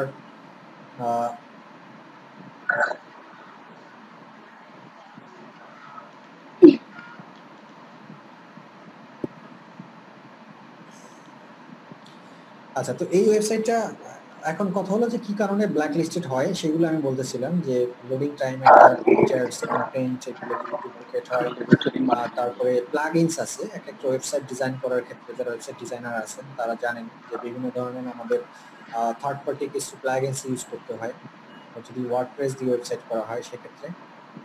আবার PHP MySQL দিয়ে যদি HTML ওয়েবসাইট করা হয় সেক্ষেত্রেও আমাদের কিছু মেকানিজম ইউজ করতে হয়। তো এগুলো যদি বেশিরভাগই আমরা ফ্রি ভার্সনগুলো ইউজ করার চেষ্টা করি বা কোনো ফ্রি থিম যদি আমরা ইউজ করি বা টেমপ্লেট ইউজ করে আমরা কোনো ওয়েবসাইট তৈরি করি সেক্ষেত্রে ভিতরে বাগস থাকতে পারে। কারণ যে ব্যক্তি এই টেমপ্লেটটা ইউজ করছে সে তো অবশ্যই চাইবে না যে আপনি তার টেমপ্লেটটা আপনি ফ্রি ইউজ করেন। আর যদি আমরা ওয়েবসাইট গুগল থেকে বিভিন্ন ফ্রি টেমপ্লেট ডাউনলোড করে সেটাকে কাটসিট করে আমরা সুরির কাছে বসাইয়া তারপরে আমরা আমাদের মতো করে নিজেদের সম্পত্তি হিসেবে বানিয়ে নিই। কিন্তু আপনারা জানেন কিনা জানি না যে ওয়েবসাইটের ভিতরে যে কোডিংগুলো আছে সেই কোডিংগুলো যিনি করছেন নিশ্চয়ই সে এত বোকা না যে আপনাকে ফ্রি ইউজ করতে দিছে তার মানে তার নিজস্বতা বা তার মেকানিজমটা সে ওখানে অ্যাপ্লাই করে নেয়। হ্যাঁ, এমন বোকা বাংলাদেশে বা পৃথিবীতে খুব কমই আছে। দ্যাট মিনস আমরা যে ফ্রি টেমপ্লেটগুলো বা আমরা ফ্রি যে থিমগুলো ইউজ করি সেখানেও কিন্তু আমাদের রিস্ক থেকে যায়, কারণ ওই কোডিং এর ভিতরে কোনো একটা জায়গায় হয়তো বা তাদের কোনো বাগস তারা দিয়ে রাখছে বা কোনো একটা কোডিং তাদের ফিডব্যাক কোডিং দিয়ে রাখছে যাতে আপনি ইউজ করলে বা ডাউনলোড করলে সে বুঝতে পারবে যে এরকম একটা ব্যক্তি বাংলাদেশ থেকে আপনার থিমটা সে ইউজ করতেছে এবং সে চাইলে এটাকে ক্লেম করতে পারে। সে গুগলকে জরিমানা করাইতে পারে আপনি দিয়ে যে আমার থিম সে ইউজ করতেছে, আমি তাকে রিপোর্ট করলাম বা ক্লেম করলাম। বিভিন্ন XYZ মানে লাভ অনেক ব্যাপারের কারণে কিন্তু আপনার ওয়েবসাইট ব্ল্যাক লিস্টেড হতে পারে, গুগল করতে পারে। গুগল একমাত্র এখতিয়ার। তো আমি যখন এই ওয়েবসাইটটা যখন যিনি এই ওয়েবসাইটটা তিনি তৈরি করেছিলেন এলিট পেইন্টের, সেই ব্যক্তি ওয়েবসাইটটা তৈরি করার পাবলিশ করার পর সে এটা নিয়ে অনেকদিন সার্ভাইভ করছে। কোনোভাবেই সে গুগলকে এটা ইন্ডেক্স করতে পারে না বা এনলিস্টেড করতে পারে না। ফাইনালি এলিট পেইন্ট কর্তৃপক্ষ ওই ব্যক্তির কাছেই বলছে, ভাই আপনি নিজে ওয়েবসাইট তৈরি করছেন, আপনি নিজেই এটাকে একটু ঠিক করে দেন, অ্যাটলিস্ট এসইও করতে হবে না, আপনি অ্যাটলিস্ট আমার গুগলে যাতে আপনার আমার ইউআরএলটা শো করে সেই ব্যবস্থা একটু করুন। তো ওই বেচারা অনেক কষ্ট করছে, এটা নিয়ে অনেক চেষ্টা করছে, বাট আলটিমেটলি সে নিজের ওয়েবসাইট নিজে বানাইয়েই সেটা সে সলিউশন করতে পারে নাই। পরে সে স্যালেন্ডার করছে, আপনাকে জানানোর পরে এলিট পেইন্ট আমার সাথে যোগাযোগ করলো। বাই দ্য ওয়ে আমার রেফারেন্স হয়তো কোথাও থেকে তারা পাইছে আমি জানি না। তো পরে এলিট পেইন্টের কর্তৃপক্ষ, যিনি এলিট পেইন্টের ডিরেক্টর একজন মানে মালিকের ছেলে, সে আমার সাথে সরাসরি যোগাযোগ করে সে আমাকে বললো যে আপনার সম্পর্কে আমি জানি, অনেকভাবে শুনছি যে আপনি চিটাগংয়ে মোটামুটি ওনার বাড়ি আবার চিটাগংয়ে, এলিট পেইন্টের কিন্তু মেইন মালিকের বাড়ি চিটাগং। তিনি ওই সূত্র ধরেই এসে আমাদের খুঁজে বের করে বললো যে চিটাগংয়ে তো এরকম ভালো এসইও এক্সপার্ট কম আছে, ঢাকাতে অনেক আছে, বা চিটাগংয়ে আপনি বেস্ট আমার কাছে মনে হচ্ছে, বাইরে আমি এটা R&D করে খুঁজে বের করলাম, তো আপনার সাথে আমরা একটু দেখা করছি, কথা বলছি। এরপরে তাদের সাথে একটা মিটিং হয়, সেই মিটিংয়ে তারা এই তাদের সমস্যার কথা বলার পরে তাদের সাথে আমার একটা চুক্তি হয়।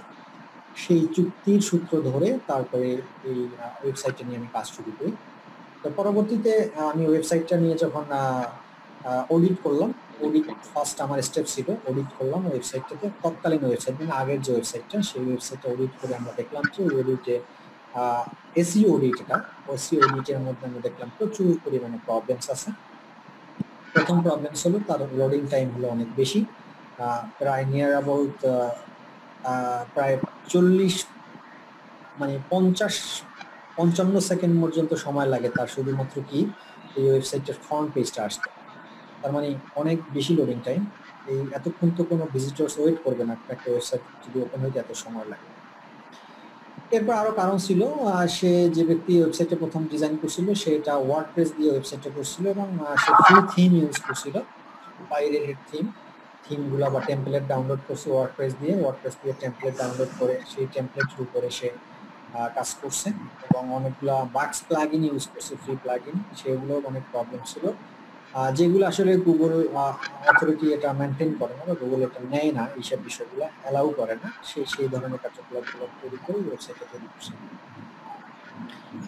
আমি আপনাদেরকে দেখাই, আগের ওয়েবসাইটটা একটু দেখাই নাকি, আর আগের ওয়েবসাইটটা আমি রেখে দিচ্ছি স্টুডেন্টদের দেখানোর জন্য, একদম হুবহু একই ওয়েবসাইট। এই যে ডিজাইন, আমি মূলত আগের ওয়েবসাইটটার ডিজাইনটা দেখেই আমি এই ওয়েবসাইটটা তৈরি করছি। মানে আগে যে ব্যক্তি ওয়েবসাইটটা বানাইছিল সে যেভাবে ডিজাইন করছে তার ডিজাইনটা দেখে দেখে আমি নতুন একটা ডিজাইন বানাইছি, আর কিচ্ছু না, নাথিং। আমি আগের ওয়েবসাইটটা একটু আপনাদেরকে দেখাই, তাহলে আপনারা জিনিসটা আপনাদের কাছে ভালো লাগবে। আছে কিনা জানি না, আমি এটা রেখে দিয়েছিলাম।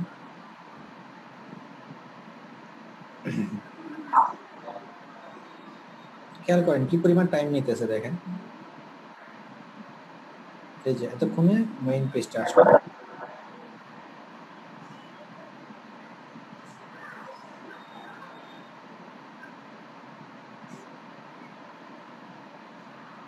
আচ্ছা, এই ওয়েবসাইটটা দেখুন, এটা হলো আগের যিনি করছিল তারটা আমি দেখাচ্ছি, আগের যে ব্যক্তি ডিজাইনটা করছিল ডিজাইনটা আমি দেখাচ্ছি, আপনারা খেয়াল করেন এটার সাথে এটা মিলান, দেখেন কোনো চেঞ্জ পাবেন কিনা, কোনো রকমের চেঞ্জেস নেই, দেখেন একই ডিজাইন একই প্যাটার্ন। তাহলে আগেরটা কি সমস্যা ছিল, আমারটার কি সমস্যা ছিল? সমস্যা তো বলেই দিলাম কি সমস্যা ছিল। এই ওয়েবসাইটটা আসলে করা ওয়ার্ডপ্রেস দিয়ে, আর আমার এই ওয়েবসাইটটা করা পিএইচপি HTML PHP দিয়ে। তো এইটাই ডিফারেন্স, আমরা দুইজনে দুই ল্যাঙ্গুয়েজ দিয়ে করছি। তো যখন আমি বুঝলাম যে ওয়ার্ডপ্রেস নিয়ে একটা সমস্যা আছে, তখন আমি এটা ওয়ার্ডপ্রেস দিয়ে করি না করে আমি HTML এবং PHP জাভাস্ক্রিপ্ট যেগুলো আছে সাপোর্টিং ল্যাঙ্গুয়েজ সেগুলো আমি ইউজ করছি এখানে। তো আমি কিন্তু নিজের এখানে ক্রিয়েটিভিটি কিছুই করি নাই, এই ওয়েবসাইটটা দেখে দেখে সব করছি আমি। এখানে কি কালার দিছে, কি কম্বিনেশন দিছে, কি অ্যানিমেশন দিছে, এগুলো দেখে দেখে আমি সব আবার নতুন করে এটা তৈরি করছি। তো ক্রিয়েটিভিটি তাকেই দিতে হয়, কারণ ডিজাইনটা সে করছে, ডিজাইনের ক্রিয়েটিভিটি তার, আমি শুধুমাত্র তার ডিজাইনটা দেখে দেখে আমি কপি মারছি, আর কিছু না। কপি মারছি বলতে তার ওয়ার্ডপ্রেসের কোডিং তার কপি মারা যায় না, মানে সে করছে ওয়ার্ডপ্রেস শর্টকাট মেথডে, আমার করতেছে কোডিং করে, মানে আমাকে কোড দিয়ে এই ডিজাইন তৈরি করতেছে। আর তারটা করছে সে ওয়ার্ডপ্রেস হলো যে আপনার এটা ড্রপ ডাউন ওয়েবসাইট, মানে এটা হলো সবগুলোই কোডিং করা থাকে, জাস্ট ডিজাইনটা ডানে বামে সামনে পিছনে কালার কম্বিনেশন এগুলো আপনি ম্যানুয়াল দিলেই হয়ে গেল। আর HTML দিয়ে ওয়েবসাইট করতে গেলে সেক্ষেত্রে আপনার ফুল ওয়েবসাইটে কোডিং দিয়ে করতে হয়। তার মানে আমি এটা দেখে দেখে শুধুমাত্র কোডিং করে করে আমি আমার এই ওয়েবসাইটটা তৈরি করছি। তো এই ওয়েবসাইটটা তৈরি করার পরে ফাইনালি আমি অনেক সময় লাগছে, কারণ অনেক বড় ওয়েবসাইট এটা, প্রায় নিয়ার অ্যাবাউট আমাকে এই ওয়েবসাইটটা তৈরি করতে প্রায় 1.5 মাসের মতো সময় লাগছে, মোটামুটি 2 মাসই বলা যায়। 2 মাস আমি এটা সময় নিচ্ছি শুধু ওয়েবসাইটে ডিজাইন করতে। অনেক বড় ওয়েবসাইট এটা, ভিতরে আপনার এই লিঙ্কগুলোতে ঢুকলে দেখবেন যে কি পরিমাণ ডেটা ভিতরে দেওয়া আছে এবং ভিতরে অনেক ডিজাইন, প্রত্যেকটা পেজে আলাদা আলাদা ডিজাইন আছে। তো 2 মাস পর ওয়েবসাইট করার পরে ফাইনালি আমি গুগলে ইন্ডেক্স করলাম, গুগলের সাথে আমি ওয়েবসাইট টাইপ করাই দিলাম। টাইপ করানোর পরে দেখলাম যে আল্লাহর রহমতে 1 সপ্তাহের মধ্যেই আমাদের ওয়েবসাইট গুগল র্যাঙ্ক করলো, মানে 1 সপ্তাহের মধ্যেই গুগল তাদের পেজে নিয়ে আসলো, পেজে তারা এনলিস্টেড করছে আমাদের ওয়েবসাইট। এরপরে যখন আমি দেখলাম যে এনলিস্টেড হয়ে গেছে, এনলিস্টেড হয়ে যাওয়ার পরে এরপর শুরু করলাম আমার কম্পিটিটর যারা আছে, যেমন Berger Paints, Asian Paints, Roxie Paints, Ruby Paints, এইসব পেইন্টস যে কোম্পানিগুলো আছে তাদের সাথে কিভাবে বিট করে আমার এই সাইটকে আমি 1 নম্বর অবস্থানে নিয়ে আসতে পারি সেই চ্যালেঞ্জে নামলাম। সেই চ্যালেঞ্জ আমার বেশিক্ষণ লাগে না আল্লাহর রহমতে। আমরা মোটামুটি 15 to 20 ডেজের মধ্যেই আমি প্রথম পেজে চলে আসছি। এরপরে গ্রাজুয়ালি প্রত্যেক সপ্তাহে দেখতাম যে মোটামুটি টোটাল কমপ্লিট আমার এই প্রজেক্টটা শেষ করতে 3.5-4 মাসের মধ্যে আমি 1 নম্বর অবস্থানে চলে আসছি পুরো প্রজেক্টটা আমাকে শেষ করতে, মানে ওয়েবসাইট ডিজাইন সহ আর কি। ওয়েবসাইট ডিজাইন এবং এসইওর কাজ শেষ করে 3.5-4 মাসের মতো হবে আর কি, ম্যাক্সিমাম 4 মাস হবে। এই 4 মাসের মধ্যে আমার ওই ওয়েবসাইট কি হয়েছে গুগলের 1 নম্বর অবস্থানে আসছে। আপনারা যদি এখন একটু সার্চ দেন, আমি যদি দেই দেখেন best paint company in Bangladesh দিয়ে যদি আপনি সার্চ দেন তাহলে দেখেন আপনার গুগল ম্যাপে 1 নম্বরে শো করতেছে, আপনারা দেখতে পাচ্ছেন গুগল ম্যাপে 1 নম্বরে শো করতেছে। এরপর রেজাল্টে আসেন, রেজাল্টে আপনার 2 নম্বরে শো করতেছে। এটা আমরা 1 নম্বর অবস্থানে ছিলাম। এশিয়ান পেইন্টস আগে 2 এ ছিল, আমরা 1 এ ছিলাম। এখন বলতে পারেন যে তাহলে স্যার আপনি এখন কেন 2 নম্বরে চলে আসছেন? বিকজ অফ এই কোম্পানির সাথে আমার কন্ট্রাক্ট শেষ। হ্যাঁ, তাদের সাথে আমার 6 মাসের কন্ট্রাক্ট ছিল। 6 মাসে আমি তাদেরকে কন্ট্রাক্ট করে দিয়েছি আমি 6 মাসের মধ্যে আপনার ওয়েবসাইট 1 নম্বরে নিয়ে আসবো। আমার 1 নম্বরে যদি চলে আসে এরপর কিন্তু আমার আর কোনো কাজ নেই। এরপর যদি আপনারা কন্ট্রাক্ট রিনিউ করেন তাহলে আমি এটাকে ধরে রাখবো এই অবস্থানে, আর যদি কন্ট্রাক্ট রিনিউ না করেন তাহলে আপনাদের ওয়েবসাইট যেমনি আছে এই অবস্থায় থাকবে, এখানে আর আমি কোনো কাজ করব না। তো 6 মাস তাদের সাথে কন্ট্রাক্ট যতদিন ছিল ততদিন এটা 1 নম্বর অবস্থানে ছিল। তাদের সাথে আমার কন্ট্রাক্ট শেষ, এরপরে আমরা কাজ করিনি। এরপরে প্রায় আমি তাদের সাথে আমাদের কন্ট্রাক্ট কত আরো বেশিরভাগ মোটামুটি 8 মাস হয়ে গেছে। কন্ট্রাক্ট শেষ হওয়ার পরেও এখন 8 মাস শেষ হয়ে গেছে আরো। বাট আপনার দেখেন এখনো কিন্তু তারা 2 নম্বর অবস্থান ধরে রাখছে, যদিও আমাদের সাথে তাদের কন্ট্রাক্ট রিনিউ হয়েছে। আবার আগামী 1 তারিখ থেকে আবার নতুন করে আমি এই কোম্পানি কাজ করব। তারা আবার এই কন্ট্রাক্ট রিনিউ করছে আমাদের সাথে, যে যখন দেখছে তারা 2 নম্বরে চলে যাচ্ছে, আস্তে আস্তে নিচে নেমে যাবে, তখন তারা তাদের শুভ বুদ্ধি উদয় হয়েছে। তারা বুঝছে যে না, এটা কন্ট্রাক্ট রিনিউ করে রাখা উচিত। এখন আগামী 1 তারিখ থেকে হয়তো আমি আবার নতুন করে এটা এক্সিজে কাজ শুরু করবো, আবার হয়তো দেখা যাবে আল্লাহ আমরা একে চলে যাবো। এই হলো এসইওর এটা লাইভ প্রজেক্ট নিয়ে আমি আপনাদেরকে একটা ঘটনাটা আপনাদের কাছে ব্রিফ করার কারণ হলো যে আপনারা যাতে ক্লিয়ার হন বিষয়টা, যে আসলে কি হয়, কেমনে হয়, কেন হয়েছিল, কি হয়েছিল, পুরো ব্রিফটা আমি আজকে আপনাদের বলার কারণ মূলত একটাই। তো এই ওয়েবসাইটটা দিয়ে আমি আপনাদেরকে, যেহেতু আপনাদের সাথে কন্ট্যাক্ট রিনিউ হয়ে গেছে, তাদের ওয়েবসাইটে ইউজার পাসওয়ার্ড অলরেডি আমার কাছে দিয়েও দিছে। তো আমি আপনাদের এই ক্লাসে ইনশাআল্লাহ এই ব্যাচ, আপনাদের যে ব্যাচটা এখন শুরু করলাম আমি, এই ব্যাচই আমি আবার আপনাদের এই ওয়েবসাইটের যে কি কার্যকলাপগুলো আমি এখন নতুন করে আবার কি করব এবং এর আগে কি করছিলাম সেগুলো আমি আপনাদেরকে এই ওয়েবসাইটে দিয়ে লাইভ দেখাবো। তাতে আপনাদের জন্য অনেক ভালোভাবে একটা লাইভ প্রজেক্টের ফ্লেভার পাবেন আপনারা, কোনো মানে কনফিউশন থাকবে না। এটা আপনাদের জন্য একটা ভালো অপরচুনিটি বলা যায় আর কি। এছাড়াও আমার অন্য যে প্রজেক্টগুলো আছে সেগুলো আমি আপনাদেরকে দেখাবো। একটা তো না, আমার অনেকগুলো প্রজেক্ট বাংলাদেশের লোকাল অনেকগুলোই আছে। মোর দ্যান 50 কোম্পানির সাথে আমার কাজ করা হয়ে গেছে পর্যন্ত, 50টা কোম্পানির সাথে। আর ফরেন কান্ট্রি তো অগণিত, এগুলো না বললেই না। বাট লোকাল কোম্পানিতে আসলে এসইও খুব কম করায়। বাংলাদেশের মানুষ এসইওটা খুব কম বুঝে। যদি বুঝতো তাহলে এটা 1000 এতদিনে পার হয়ে যেত। বাট যেহেতু তাদের বাংলাদেশের ট্রেনটা নতুন চালু হচ্ছে, আস্তে আস্তে বোঝা শুরু করছে মানুষ। এখন আস্তে আস্তে ক্লায়েন্ট বাড়বে, মানুষের চাহিদা বাড়বে। আচ্ছা, তো এখন আমরা যেখানে শুরু করছিলাম যে মেটা টাইটেল কিওয়ার্ডস, আসলে আমি এটা শেষ করতে পারবো না আজকে, কথা বেশি বলে ফেলছি আপনাদের মোটিভেশন করার জন্য। আমি জাস্ট এই দুটো বিষয় নিয়ে আলোচনা করি এখানে। মেটা টাইটেল কিওয়ার্ডস, মেটা টাইটেল কিওয়ার্ডসটা হলো কি, আমি দেখাই আপনাদেরকে। মেটা টাইটেল কিওয়ার্ডসটা হলো যে ধরুন আমি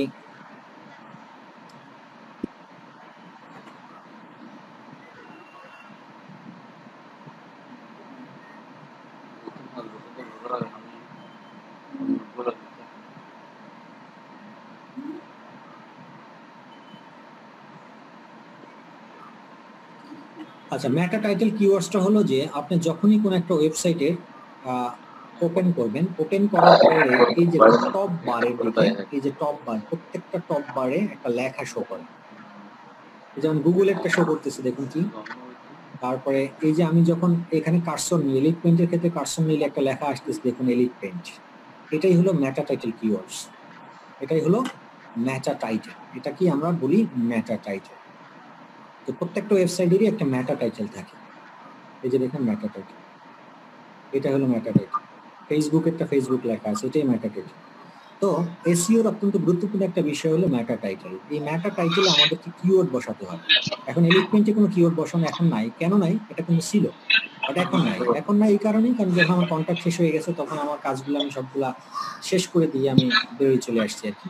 বাট আবার যখন এটা নিয়ে কাজ শুরু করবো তখন কিন্তু দেখবেন যে এখানে শুধু এলিমেন্ট লেখা থাকবে না, এখানে এর সাথে আরো কিছু জিনিস লেখা থাকবে, সেটা আমি প্র্যাকটিক্যালি আপনাদেরকে দেখাবো। তো এই যে লেখাটা, এই লেখাটাই হলো মেটা টাইটেল কিওয়ার্ডস।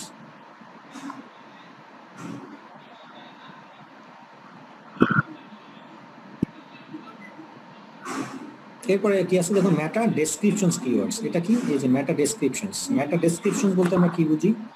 মেটা ডেসক্রিপশনসটা হলো দেখুন যে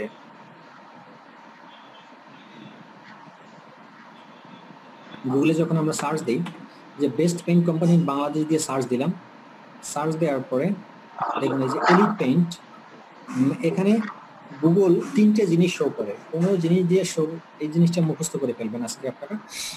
মেটা টাইটেল শো করবে, ইউআরএল বা এটাকে পার্মালিঙ্ক অথবা ইউআরএল বলে।